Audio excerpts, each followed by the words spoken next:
Belgie, region Ardeny, restaurace, něco jako šílené jídla v modrém domečku. Krásná příroda, úžasné prostředí. Ukážu vám v dalších částech videa, jako opravdu tady je jezero a prostě potůček a neuvěřitelná atmosféra. Fakt bomba.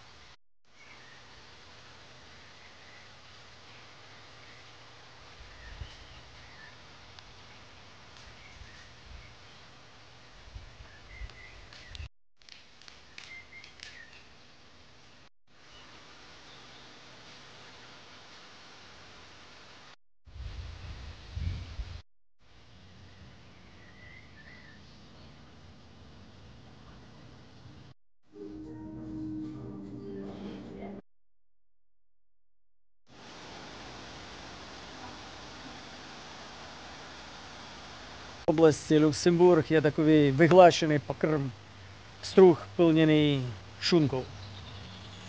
Tady v těchto restauracích, jelikož je to lepší restaurace, místo šunky použili foie gras.